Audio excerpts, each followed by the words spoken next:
Très heureuse de vous retrouver ce mercredi. Madame, Monsieur, bonjour. Place à l'actualité du monde tel qu'il se porte et tel qu'il nous porte. Les discussions sur le fonds de relance de l'Union européenne se poursuivent. L'un des dossiers toujours en suspens porte sur le lien entre l'accès aux aides de l'Union et le respect de l'état de droit. Le compromis conclu en juillet dernier après un sommet marathon signale cette obligation. Toutefois, la formulation choisie est sujette à interprétation. Pour le président du Conseil européen Charles Michel, il y a un lien entre le budget européen et les moyens financiers mobilisés pour la relance et l'état de droit. Les récentes manifestations contre le gouvernement en Bulgarie indiquent l'importance de cette question aux yeux des citoyens.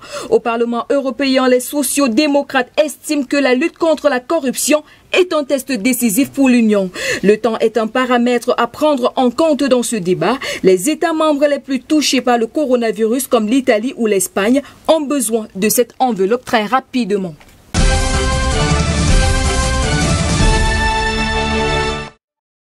La quasi-totalité du camp est partie en fumée et une opération de sauvetage d'envergure est en cours.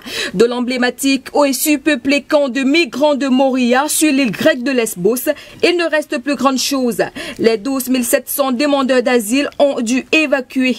Plusieurs feux se sont déclenchés au petit matin, des feux épars dans la prairie autour du camp mais aussi à l'intérieur de la structure selon les pompiers.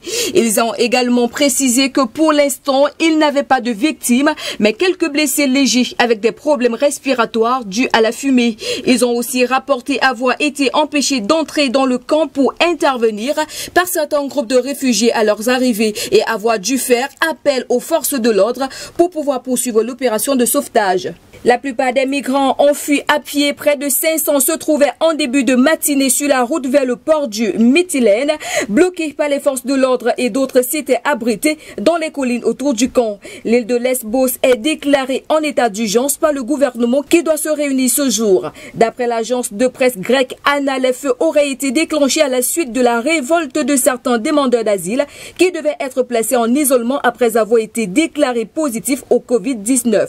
Après la réalisation de 20 tests de dépistage, 35 personnes ont été détectées positives au Covid-19 à Moria. Le camp avait été placé en 14e la semaine dernière. Le camp de Moria a été ces dernières années à maintes reprises décrié pour son manque d'hygiène et son surpeuplement par les ONG qui appellent régulièrement les autorités grecques à transférer les demandeurs d'asile les plus vulnérables vers le continent.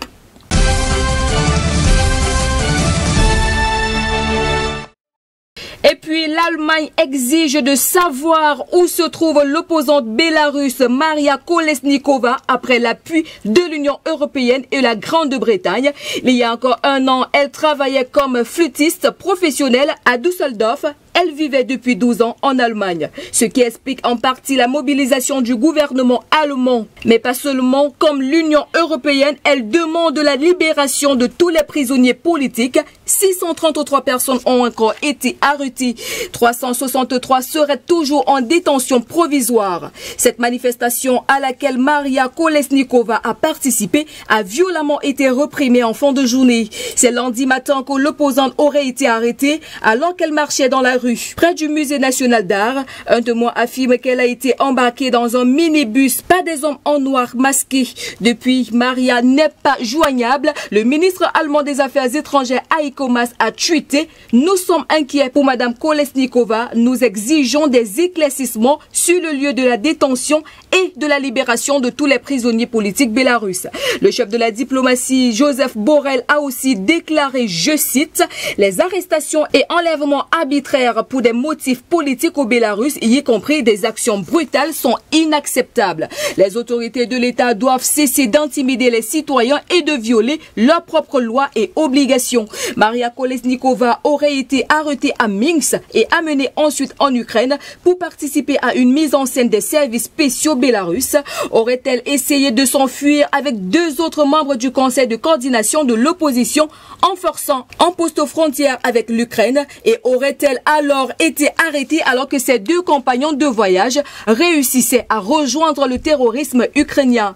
Les versions divergent. Un porte-parole des gardes frontières du Bélarus a seulement confirmé qu'elle avait été arrêtée à la frontière 24 du matin la nuit dernière. Maria est la seule des 3 femmes qui se soit opposée au président Loukachenko lors de l'élection présidentielle et à être restée au Bélarus malgré les menaces.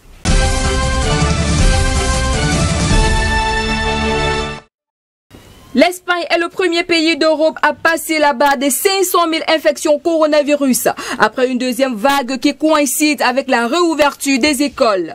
Le nombre de cas représente, rapporté à la population espagnole, une proportion environ 2 fois plus importante que celle de la France ou de l'Italie. Depuis mars, les enfants retournent pour la première fois à l'école avec masque obligatoire pour les plus de 6 ans.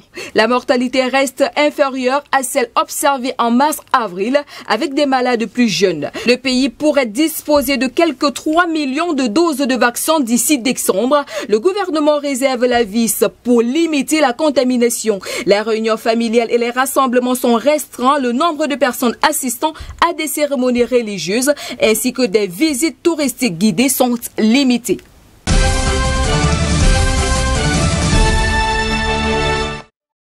Pour clôturer cette édition, le groupe pharmaceutique AstraZeneca fait une pause dans les essais cliniques de son vaccin expérimental contre le Covid-19 après l'apparition d'une maladie potentiellement inexpliquée, sans doute un effet secondaire chez un participant.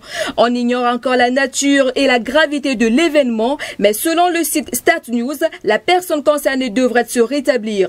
Selon la durée des recherches, cela pourrait avoir un impact sur le calendrier serré du développement du vaccin. Le ministre de la Santé britannique Matt Hancock avait dit lundi espérer des résultats d'essais AstraZeneca d'ici la fin de l'année ou le début 2021. AstraZeneca est le partenaire industriel de l'université britannique Oxford et leur vaccin est l'un des projets occidentaux les plus avancés, testé sur des dizaines de milliers de volontaires au Royaume-Uni, au Brésil, en Afrique du Sud et depuis le 31 août aux États-Unis, dans ce qu'on appelle la phase 3 des essais, la dernière, qui doit permettre de vérifier sa sécurité et son efficacité. Le laboratoire a déjà prévendu des centaines de millions de doses à de multiples pays, au cas où son vaccin prouverait son efficacité, et notamment à l'Union européenne.